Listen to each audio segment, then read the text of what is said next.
Good afternoon. My name is Kwami Abdul-Bey. I am the elections coordinator for the Arkansas Public Policy Panel. The Arkansas Public Policy Panel, for the last half a century or so, we've been working with Arkansans to make sure that public policy is accessible and understandable. Our goal in doing that is our state motto is the people rule. And if the people rule, we work to give them the tools, the knowledge, and the information and the data so that they can effectively rule. Today, we're going to do that by talking about a subject that has been in the news a lot, particularly throughout the pandemic, but more specifically within the last couple of months. There's been a Supreme Court ruling. We're not going to necessarily get into that ruling, but we're going to talk about what we're doing now. We're talking about student loan debt. There's a student loan debt crisis. And I use that word crisis because it's a word that has been used literally for the last 30 years by economists when they talk about the student loan bubble. And what's interesting in preparing for this, we talked about the housing bubble and how we immediately took the reins of the housing bubble within 10 years of it being discussed in public. But 30 years after the student loan bubble has been brought to the public, we still haven't taken the necessary tools to get it under control. But I think that we're headed in that direction.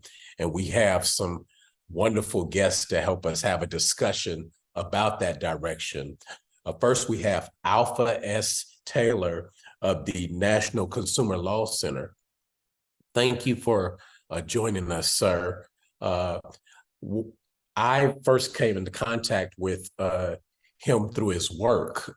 He's written about student loan and how there's a racial disparity component to the student loan debt crisis. And after I read that report, I immediately reached out to him and told him, hey, I want to interview you. Let's figure it out. And he immediately responded. Next, we have Amy. Now, Amy, you're going to have to help me with the last name. I say Kazulada. Salada. Close. I'll respond to anything you call me. So. All right. And Amy is with the Student Borrower Protection Center. And I just love the name, the Student Borrower Protection Center. And it's an advocacy organization that looks to really educate Americans on how they can survive this crisis that we're talking about. And to bring it home, I thought it was vitally important that we get someone here in Arkansas that we can refer people to, as well as to talk about what's going on here in Arkansas specifically, if that's even possible. But we have Cecile Doan.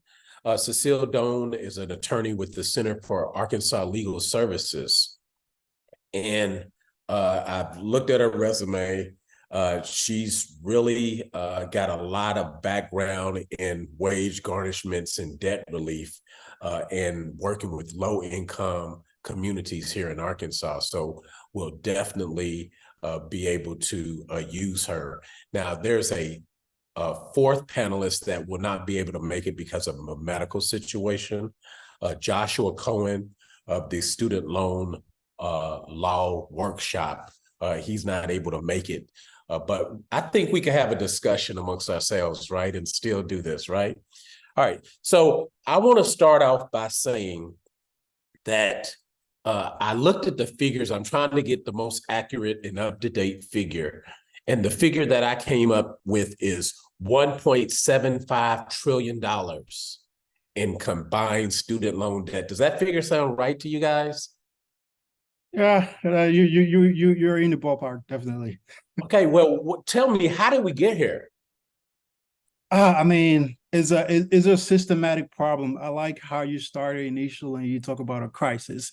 The thing about crisis is that they don't just happen, right? It takes time, it takes years, and I think over a course of several decades, this crisis has been building up, specifically in regards to how we fund college education, but also the type of financial aid and resources that we provide to folks who are trying to access college education. And additionally, also the ability of folks to pay for college education, as you noted earlier, in regards to the disproportionate impact, right? We see that the student debt burden, when you look at the racial lines, is a little bit different for borrowers of color, especially Black borrowers who have less wealth, than their white counterparts, and therefore tends to take on more loan, who also have a higher debt burden. So if you look at the combination of all of that in regards to student loan policy, over the past decade, kind of bring us to where we are. However, I mean, there have been efforts, right, to kind of make, to make some reforms that I think we're going to talk about with my co-panelists here, that is going to help make the system better for borrowers. So we are very, I think we're all excited about that we are finally seeing like an attempt to kind of stop this bubble from kind of, exploding in our face. You said finally, like you feel relieved, you look relieved. I know Amy is smiling now. Like, are we seeing the light at the end of the tunnel, Amy? Well, there have been a lot of improvements, especially in the past couple of years. We've been on a payment pause for the past 3.5 years. And that's important because, this 1.75 trillion number, about 92% of that is federal student loans. And so the other slice is, those private student loans. But the majority of loans we're talking about are federally held or federally backed. And so a lot of changes in the federal program have been happening. This payment pause where people haven't been, making payments for the last 3.5 years has been a lifeline to folks over the pandemic. And then structural changes are happening, in different kind of categories. There's more things available for folks who are in default. There's, changes to the public service loan forgiveness system program. There's people are getting more credit towards cancellation under income-driven repayment. So there's a ton of stuff moving at the federal level, policy changes that are really going to affect people's lives in a very meaningful way. So yeah, I think it is a positive note. I listen, and it's been over the last few years when you're listening to the radio. I'm an NPR listener, so what can I say? But you hear these commercials and they talk about the IRS Fresh Start Initiative and how if you owe taxes, you can do X, Y, Z. And I hear that word is now starting to be used with student loans as well. Alpha, talk to me. How does this Fresh Start Initiative look as far as student loans are concerned? Great. Thanks for really bringing that up. But first, I want to clarify something, right? You said I look relieved.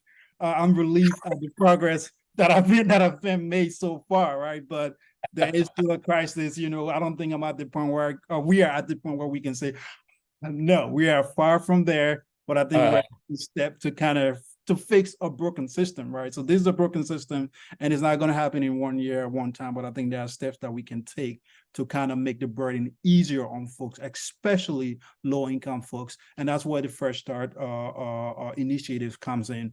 Going into the pandemic, I think part of this crisis is also a crisis of default.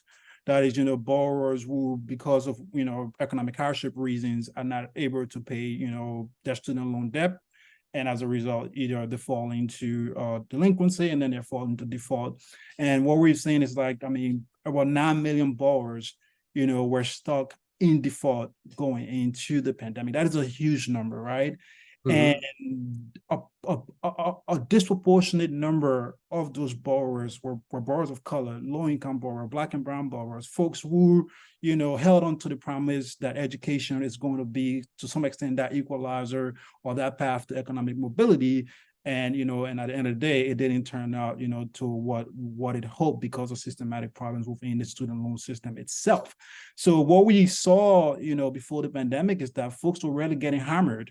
If you were in default, you faced wage garnishment, you face, offset of your federal tax benefit. I'm talking about offset of your federal benefits payments, like Social Security benefit. If you were on Social Security disability, the federal government, was going in there, to take it from you before you even get to you to pay your federal student loan debt. And I see you're pausing like you have a question. No, I'm like, so your Social Security was negatively affected if you owe student. I've never heard that before. Yeah, and that is the power of the federal government, right? So the federal government has extraordinary collection power. For other debts, you may need a court order and whatnot to kind of get a collect from the borrower. But for student loan debt, the government doesn't need a court order to garnish your wages, to take your federal benefits, and also to take your federal tax refund. There are many low income borrowers who are tax credit, have a lot of money that they were going to use to help them kind of prepare the economic mobility. But those funds, got taken because they owed federal student loan debt. So it was a huge problem. And thankfully, the payment pause have really kind of provided a lot of relief for borrowers in that, borrowers were not subject to collection. But as we all know, the payment pause, has ended with, borrowers resuming payment in October. Now, fresh start in the sense. Can I interrupt you just for 1 second, Alpha? I just wanted to mention one thing as well, is that if they were the borrower was in default, they couldn't go onto an income-based repayment plan because you were considered in default. So it just was a downhill slide for them. And so that's why, yes, leading back to what you're saying, that's one of the reasons why this whole crisis has happened, is because they couldn't repay it and they couldn't get into a pen to repay it. And then the interest would continue to accrue and capitalize. So it's a mess. But I'm sorry to interrupt you. No, great. I mean, I really like the point that you just hammered in, right? It's like, but I think default was more punitive, right? It seems like we were punishing people, for being poor and for being unable to kind of tackle this enormous debt. And so Fresh Start really is a temporary program that is intended to help borrowers get out of default, because under normal circumstances, it is very difficult to get out of default. So Fresh Start is the program is simple. It's what it means. Fresh Start, intended to give borrower fresh starts. The Fresh Start timeline is 1 year.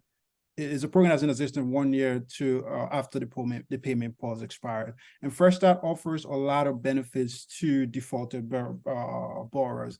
And I think Cecile, sorry, I keep Cecile, yes. Yeah, I got it. Oh, great. Yeah, as you noted, the borrowers did not have access to income-driven repayment plan because they were in default. That's one of the benefits borrowers get from Fresh Start, is that Fresh Start provides a pathway out of default. Not just a pathway, it's very simple. And I mean, I think it's a process that takes 10 minutes. Borrower call a default servicer for Department of Health Loan DRG, and they say, I want to enroll into Fresh Start, I want my loans removed from default and put into repayment. And that call or that email, or they can also log into the Department of Education account and also request Fresh Start. That communication triggers a process that will result in the loan being removed from default and then sent to a non-default servicer. Now, if the borrower initiate that contact with the non-default servicer, for Department of Health loans is the default resolution group. So I want to make a distinction between Department of Health loans and loans that are not held by the department. So the Department of Education. Department of Education you're talking about. Yes, Department of Education, yes. Own for some federal student loan that they hold themselves. These are for like direct loan and things like that. But there are other loan calls from the Federal Family Education Program, FFEL loans, right? These were basically private loans that were backed by the government. That FFEL program has ended, but there are still some FFEL loans out there that the department owns some FFEL portfolio, but it doesn't own all of it, right? So the process is a little bit different, for them, but through Fresh Start, if you have FFEL loan that are held by the department or FFEL loan that are held by the guarantee agency, provided that you didn't default during the payment pause, you can call the guarantee agency, and guarantee agency are kind of like, so almost like services that hold deferred loan for the private lender. You can call them just like you can call the default resolution group and say, hey, the magic word is I want Fresh Start to get out of default. That's start the process to transfer your loan to the department. And then when a borrower calls, we always advise them. I think the customer service representative is supposed to kind of give them the opportunity to provide income information about family size. Now, why are you providing that information? That is to allow them to enroll into affordable income-based repayment plan. And what we saw, part of the problem is that most of the people that were in default, if they were on an income-based repayment plan, especially those were with low income, that payment would have been zero. So they were paying more in default than they would have paid if they would have just been placed in an income-based repayment plan. And Fresh Start allows you to do that. And it's really simple. I think if you're in default, you know someone's that in default, I mean, you need to really get familiar with this program. And I see I'm frozen on my end. Okay, hey, you're good. You're good. Okay, yeah. So, but I'm frozen about this whole process because it feels to me like we have public policy that wasn't really friendly. It wasn't really public. It was more geared towards, as Cecile, you were talking about, barriers that were set up. And it seems like the policy has been turned around where it's actually something that we can work with, and we can work with in a simplified fashion. You talked about a 10-minute telephone call versus I've had student loan debt for 20 years now, and I've never had a call that did not last less than an hour, you know, being on hold and transferred and everything. So I really appreciate the fact that now it's a simplified process that you can go to. I still don't understand how someone, like you said, they aren't given the information to even know, hey, this, because of your income, because of your family size, this is the payment plan you need to be on. But since they weren't told that, they went into default. And then when they went into default, they weren't allowed to get out of default. That's what it sounds like to me. Yeah, so the system is turning, right? We haven't like made that turn. So we all got to continue our advocacy. That's why the work that all of us are doing right now is so critical, so that we can finally turn it in the direction, you know, towards relief for borrowers. And I think Fresh Start doesn't just, you know, remove the borrower from default. It also help with credit. It has important credit repair features. So if you have a defaulted loan that's been in default for more than 7 years, Fresh Start will delete the history of that loan from your credit report. Wow. And permanently, the government will not continue to report that loan as in default. But even if your loan has been in default for less than 7 years, the department is reporting that loan as current during the Fresh Start period. Now, this is very critical, and I want the listeners to really listen. Fresh Start is limited. It is, you know, it is kind of sort of a limited program that is an exception to the standard rules. So it's only in effect between, you know, at the end of the payment process, which was a couple of weeks ago, to, I would say, August 2024. That's why you need a call right now, so that you can take advantage of this program. Because once after the Fresh Start period ends, all of the benefits that we're talking about right now, it goes away, and you probably will not be eligible unless something else happens. You won't have this much easier path to get out of default. And so I just want to stress that, and I really, really urge folks to call the default resolution group. And I think I'll send a chat link or something so that folks can know, you know, definitely, to go to. Definitely. Amy, it looks like you're trying to tell everyone to call. No matter, just call.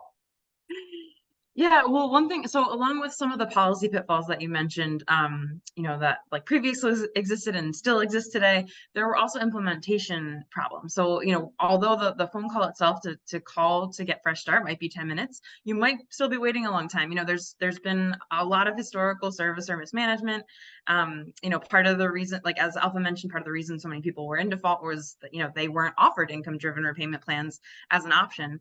Instead, were put on long periods of forbearance or deferment government, you know, instead of being given all their options. So there, you know, some of those kind of cracks in the system on the servicing side definitely still exist, and people should still be vigilant about moving forward, especially as we're going into repayment. You know, 16 million people had their servicer change over the course of the pandemic. So that's a lot of people that are going to be interacting with their servicer for the first time. 20% of borrowers also, you know, graduated during the pandemic. So this is the first time they're going to be making payments in their life. So there's a lot of things moving right now. So it's good to be cautiously optimistic, but also very vigilant at this time, I think. Being vigilant and cautiously optimistic at the same time. It seems like it's still a little bit scary, but we have some light at the end of the tunnel. We have some questions that are coming in. We're going to try to get the questions the best we can. Those questions that are really specific, I just want to let all of the viewers know that this is not a legal clinic where you can get your specific questions answered. These are more general answers that you might get here. But Cecile works here in Arkansas, and she could definitely work with you directly for any specific questions that you have. Since we do have a couple of questions in the queue, I want to go ahead and jump to this one question here. And it talks about, and Cecile, maybe you might want to be the one to start the conversation, and we're all talking together. But it talks about, this is a teacher that works in a public school and has worked for 25 years and wants to know, how do you go about getting the public service forgiveness? Well, thank you for calling me. So I know everyone on this panel is so intelligent. They could all answer this question, but I would love to start because that's actually a passion of mine, since I actually work in public service as well, the Center for Arkansas Legal Services. And I've been trying to get this loan forgiveness also for many years.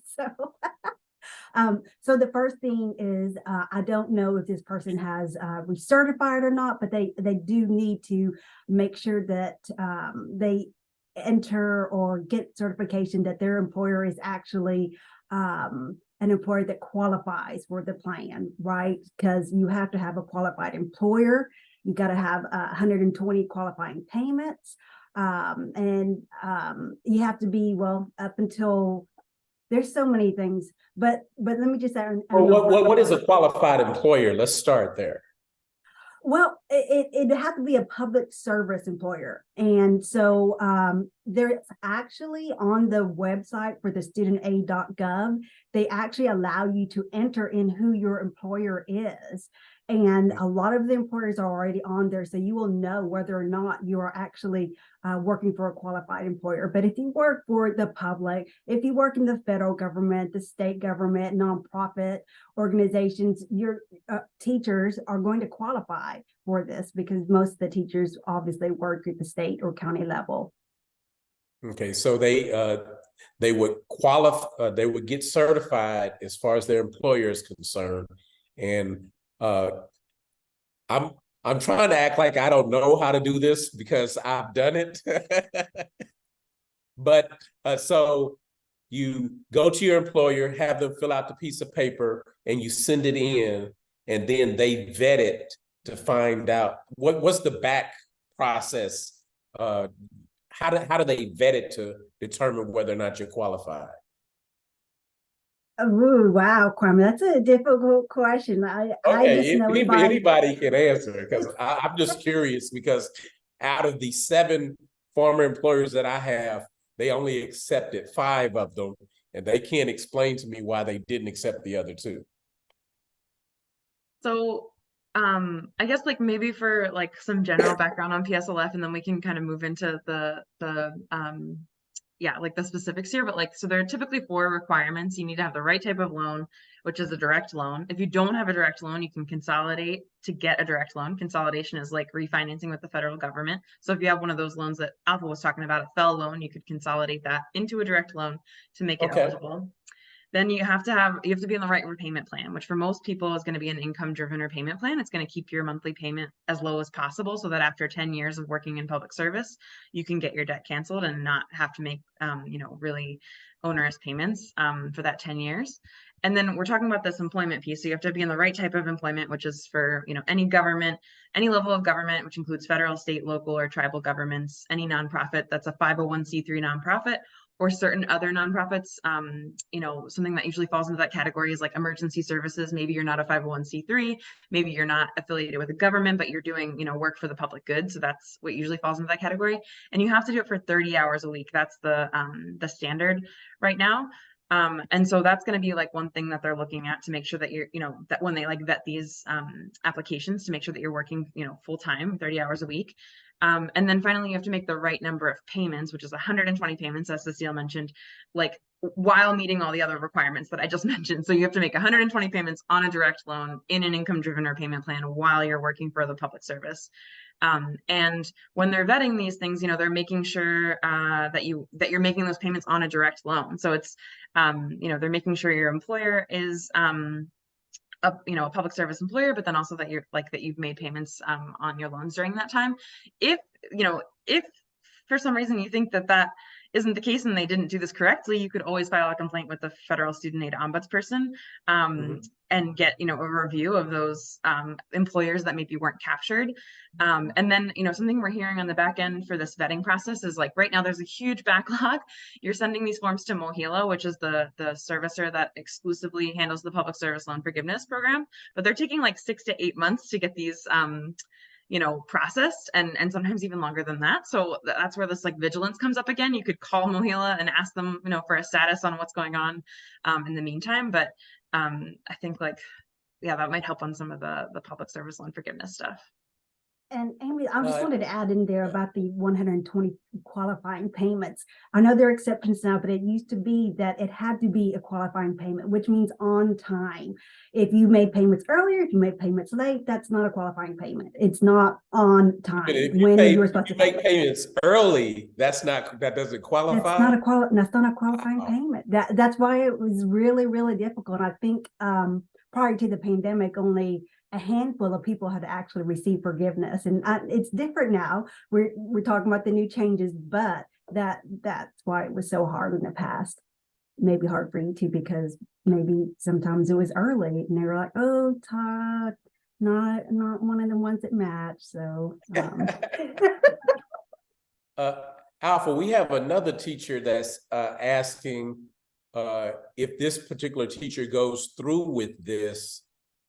This teacher is concerned on whether or not there will be a tax liability when that loan is forgiven. Okay, so this is general information. So federal student loan not taxable, I think, until like 2030. So there shouldn't be a tax on a federal student loan discharge. But I know for now, at least if this is granted, you will not be taxed for it. So you shouldn't have to worry about that. And borrowers that's not just for PSLO, but that's also for TPD or total and permanent disability discharge. But now there may be a state tax liability, so it may not be taxable at the federal level, but each state have different tax laws. Some states more than the federal tax scope, others don't. So you really need to figure out which state you are in. So you're not kind of totally off the hook. So it all depends on which state you are in. Cecile, do you know what's going on as far as Arkansas? Does Arkansas tax the student loans that are forgiven? No, they don't actually. So it's for a while, like Alpha had stated, it's about 2030 right now, but they keep extending that year for the federal taxation. So I think it'll be even extended longer than that. So the thing is get it while it's good. Quit waiting and get your stuff in. Yeah, I think one thing I wanted to flag, like with the PSLF program, is that in addition to, I think Amy did a great job in flagging about servicing issues, and a lot of the systematic problem with the federal student loan system has been because of, servicer errors and servicers not doing the right thing or not counting payment accordingly. So that's always an issue. But another issue is that, the fact that we are seeing this influx of people submitting application for the PSLF program is because we made it easier. We made it borrower friendlier. So as a result, you have people who were eligible for PSLF, who were already at the finish line, and now they're like, oh, wow, I didn't even know about this, right? Like, so so it goes to, like, when we are thinking about policy, public policy, we want to think about how can we make it easier for the people that we are trying to help. If you put too much hurdles, you're going to cut a lot of people. And I think what we're seeing with PSLF, and if you're on Twitter, and I get messages from people already, oh, I just got my loans got discharged. Like, it's great when we hear that, but it's just a symbol of trying to make it easier to provide relief to those borrowers who are eligible for it and who need it the most. And Alpha, correct me if I'm wrong, but the Department of Education has stated that they're still going to be counting all of these people and all the payments up into 2024, just to make sure they have qualifying payments and that they're eligible for this, eligible for the forgiveness. Are you talking about just PSLF in general? Well, yeah, because of the huge amount of people who have been applying, because it's now easier to actually get the public service loan forgiveness. So they're making all the calculations because there's adjustments right now to what payments are qualifying.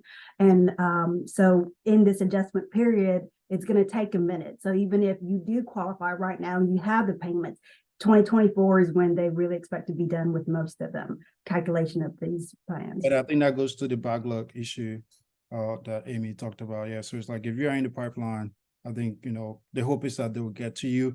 But another thing I'll say, like, I think Kwame earlier noted an issue about thinking he has an employer that's qualifying, and they're saying that they don't qualify. If you don't have like resource to legal aid or legal assistance, there's a federal student loan ombudsman. You can contact the federal student loan ombudsman. Some states have ombudsmen, so I will contact your state ombudsman first so that it can help you resolve or whatever issue that you have with the servicer. But if you think you're right, and sometimes borrowers are right? So it's like, if you're at a closing, you have like, oh, this doesn't sound right, you might want to, kind of seek, assistance, from your state or federal student loan ombudsman so that it can help you resolve that issue, and you can get the discharge you're entitled to if you qualify. Yeah, I'd definitely be interested in that, because I know one of the ones that they didn't qualify is because the former employer, which is actually a private school that I worked at in another state, I sent them the form to fill out and they never returned it. And I'm like, I can't go to this other state and get them to sign it. So, just give me the credit. And they said, no, you have to have the signed form. And then not to speak to a specific situation, right? It's like private employer generally are not PSLF eligible. And, so you can correct me if I'm wrong. But so it's like, so that's what I'm saying. Each situation is different. Okay. Right? So you got to look at your situation and like, do your own research.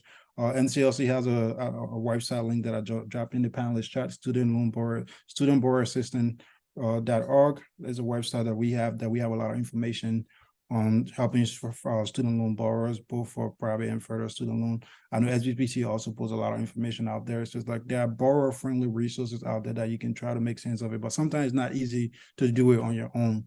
And then that's why if you have low income, you want to look for legal services that can help you, like Cecile and whatnot. I'm not trying to send everybody away. So you're going to be busy after this. No, I would love it. I would love it. Really, really. Yeah, if you're indigent, low, 150% of the federal poverty level, please do call us up. I'm serious. And it's not an easy, the federal student loan, the whole thing is complex, right? Even some of us who are even in this space, are trying to make sense of what it is, right? And you have attorneys that I know don't even understand it. So if you don't understand it, you are not alone. Seek help and try to make sure, so that you don't get left out of these discharge programs. Okay, now we have 11 questions in the queue. I'm going to ask them and we're all going to talk together. So I'm not directing that at any particular person. So let's just talk. And it seems like there's a lot of people on here that are interested in the public service forgiveness. So there's a lot of questions about that. One of the questions is the person does work for a qualified 501c3, but they're just wondering, is it subsidized or unsubsidized loans that are forgiven? This is a great question. So the piece that matters with public service loan forgiveness is the direct loan piece. That's the type of loan that you need. It doesn't matter if it's subsidized or unsubsidized. You just need to look for, the direct loan. And so if you log into studentaid.gov, that's your clearinghouse for all of your information about your student loans. You can check out your dashboard. You'll see your loans listed, and any that say direct are already eligible for PSLF.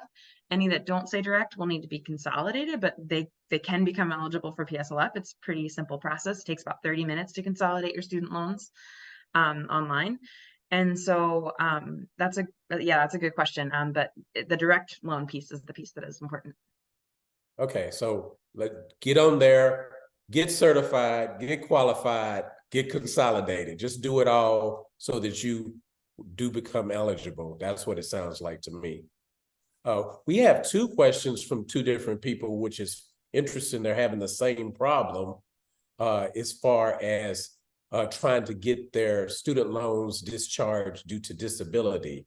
How should they navigate that? What's the process for doing that? Okay. So that's very, I'm glad, folks are asking questions about the Total and Permanent Disability Program.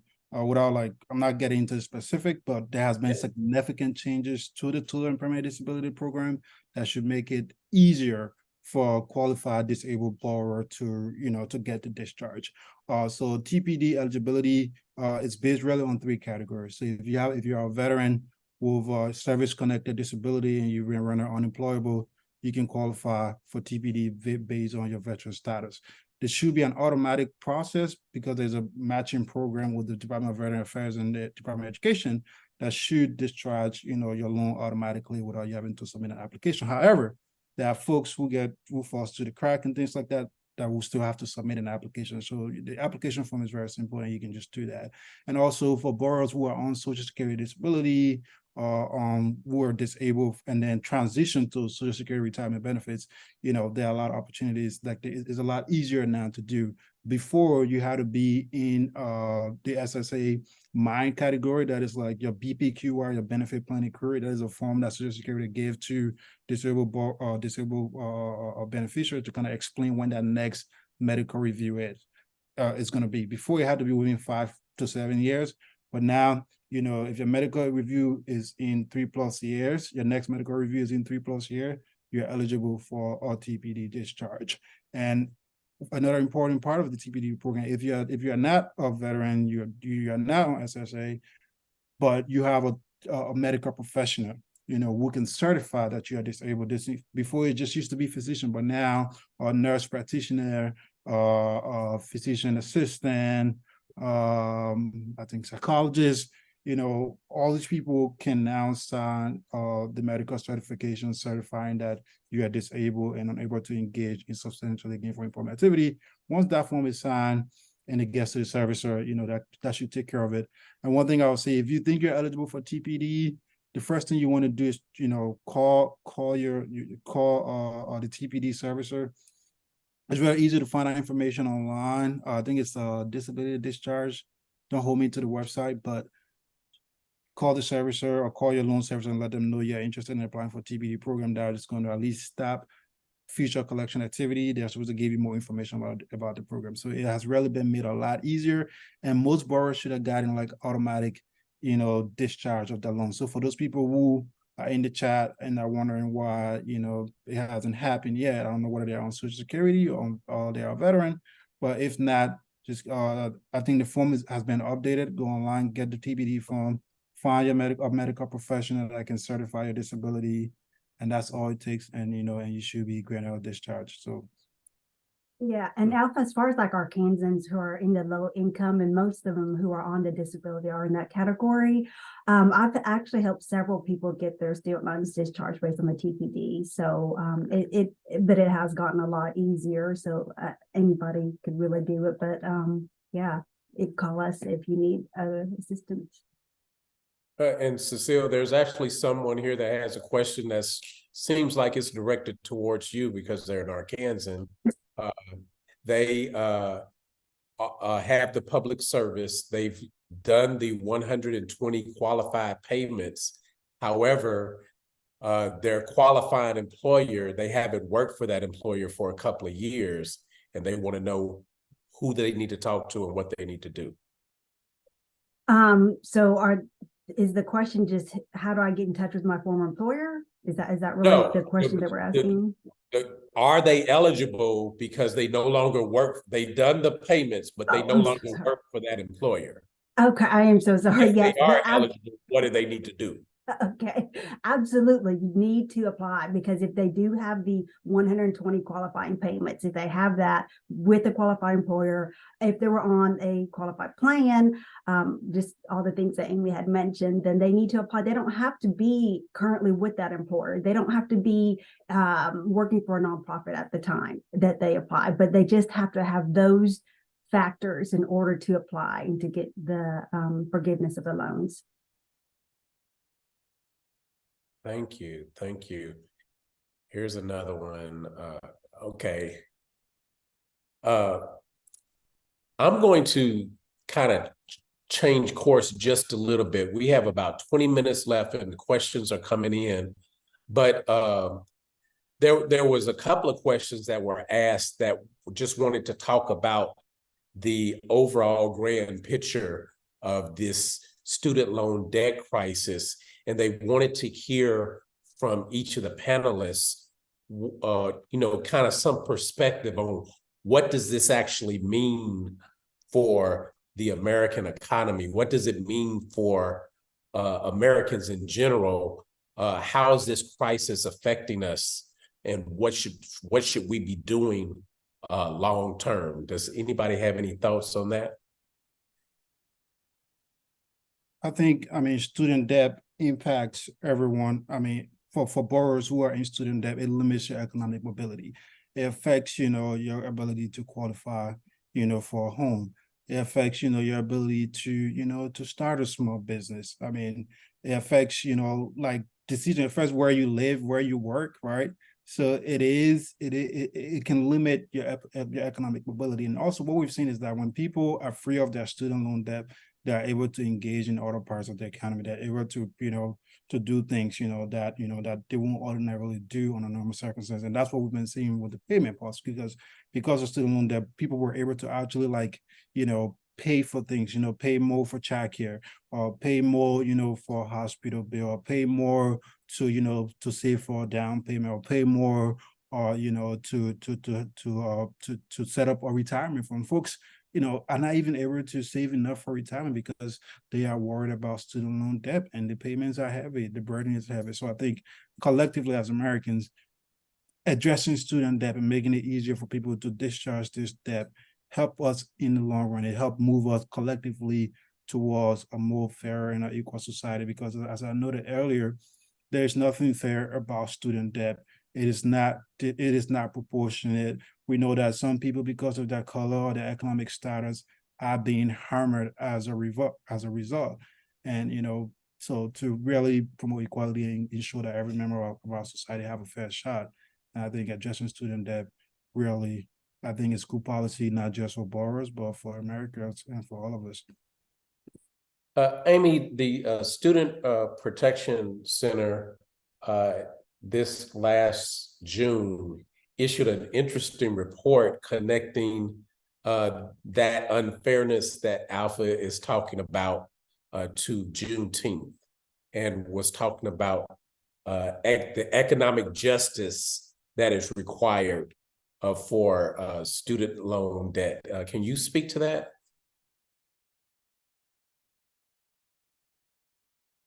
Sorry, trying to unmute. I don't know how 3 years into being on Zoom calls, I still don't know how to find the unmute button.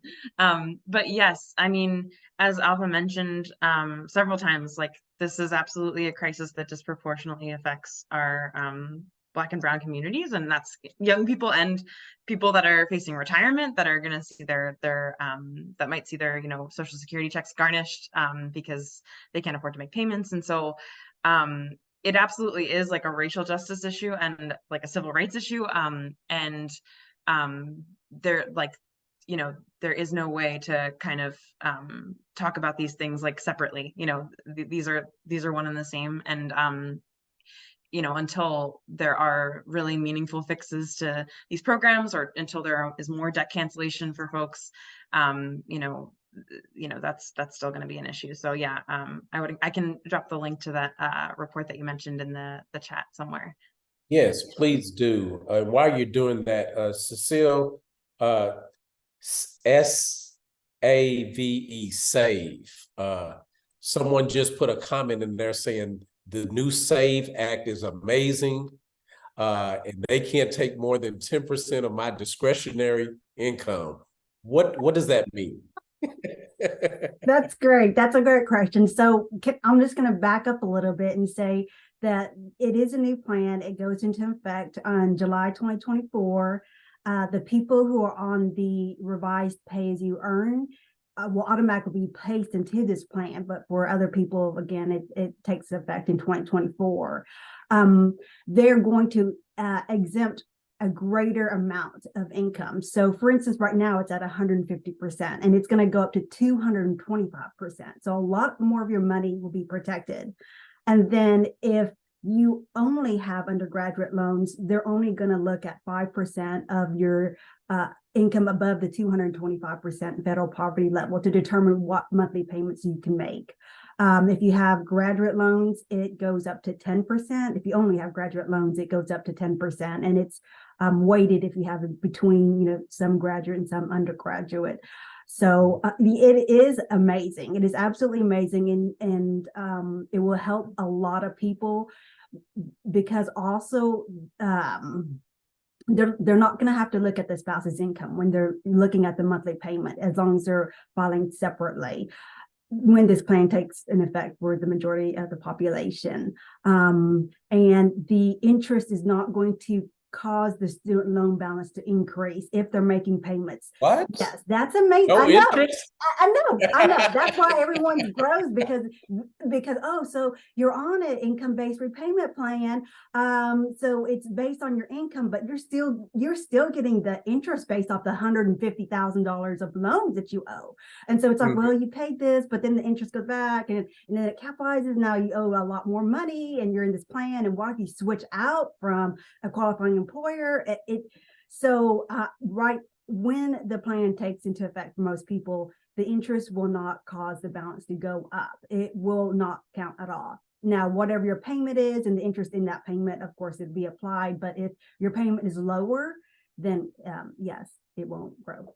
So exciting. It is exciting, isn't it great? Yes, yes. We have a person on here that said that they applied for the public service forgiveness 5 years ago.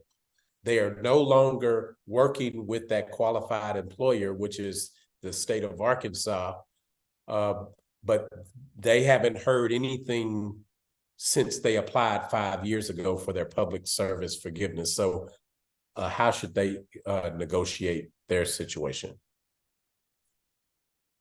One of the nice things about public service loan forgiveness is that 10 years where you're making payments doesn't have to be consecutive time. It's cumulative. So, you know, say you work in the public service for 5 years, and then you work in the private sector for 2 years, and then you come back to the public service. All that time in the public service counts. You know, that private time won't count, but you can pick up where you left off. And so if you have time from 5 years ago, or you submitted paperwork for 5 years, then it sounds like you might be 5 years away from getting debt cancellation under public service loan forgiveness. One thing that I do want to mention right now that is like kind of timely around public service loan forgiveness is something called the IDR account adjustment. Cecile mentioned this like a little bit ago, but just to let folks know, you know, this is basically a one-time audit of all accounts to see how close people are to these 20 or 25-year thresholds of being in income-driven repayment plans and getting your debt canceled through income-driven repayment. And they're kind of counting all sorts of different things that they wouldn't usually count. And all that time counts towards PSLF. And so things like forbearances, deferments that happened prior to the year 2013, there, basically any time that you haven't spent in default and any time that you haven't spent in school deferment will count under this IDR account adjustment. And it's going to take place for most folks in 2024. It'll be automatically adjusted on your account. But the big piece is that if you have some of these commercial FFEL loans, Alpha mentioned these earlier. So these are loans that are kind of held by private lenders, but they're under the Federal Family Education Loan Program. You need to consolidate before December 31st of this year in order to take advantage of this moment in time. And the nice thing about if you consolidate right now, you can keep all the credit that you have already built on your loan. This won't be true on January 1st of 2024.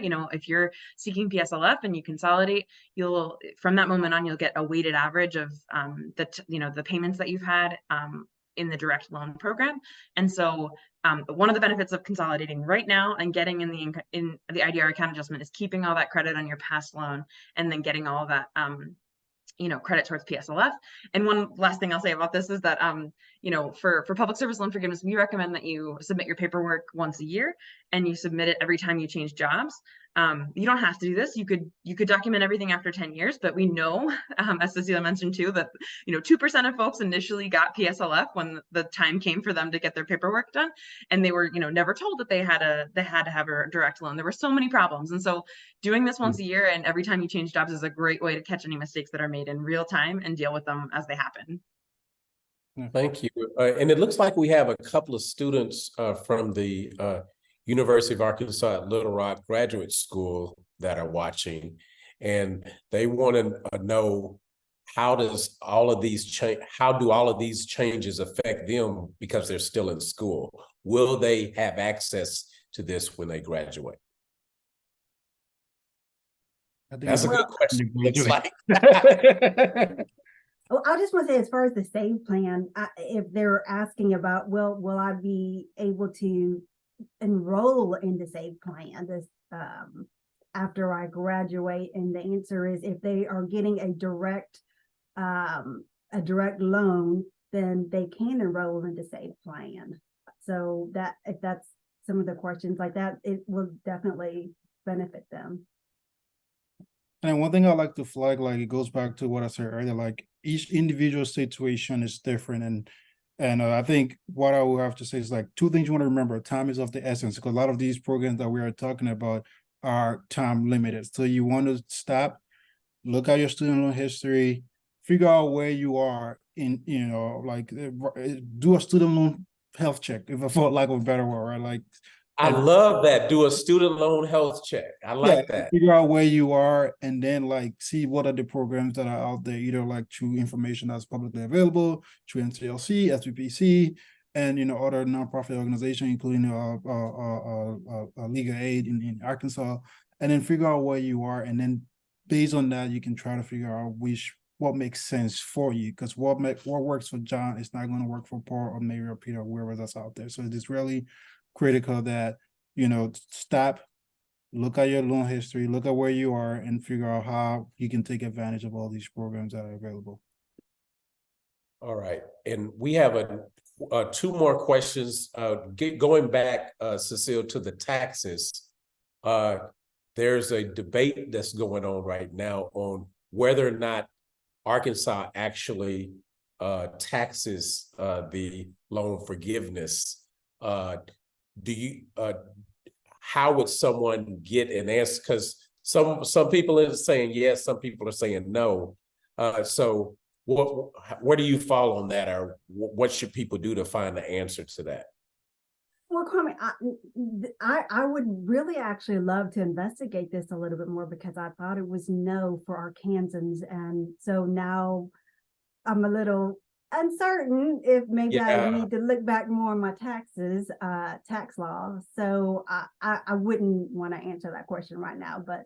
Okay, so this is what I can tell everybody, since there's a discussion going on, is I will get with Cecile once she finds the answer, and then we'll post it in the chat once we find the answer, which will probably be a couple of weeks or so, right?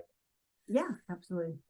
All right, that's wonderful. And you can always call Cecile at Central Arkansas Legal Services and have a conversation with her on that. And it's not taxable at the federal level. And I know folks are trying to evaluate what are the negatives and the pluses. Like, I would think for most of these programs, the benefit kind of sort of outweigh, Yeah. not attempting at least to see where you Well, fall. I mean, since there are like the IRS fresh start, go ahead and let them tax you and then apply for the fresh start. Like I said, everyone's situation is different. The, Like, this is general information that we are providing based on the information that we have available now. And but the overall consensus is like things are available that will help most borrowers, and folks should stop to see how they can take advantage of it. Definitely. yeah, and again, Alpha, I love the way you said about the student loan health check. Most people that I know, including relatives and people that are very close friends, they're deathly afraid of their student loans. And if you ask them, well, what's going on with your student loan? They don't even know how to log on to their servicer's account.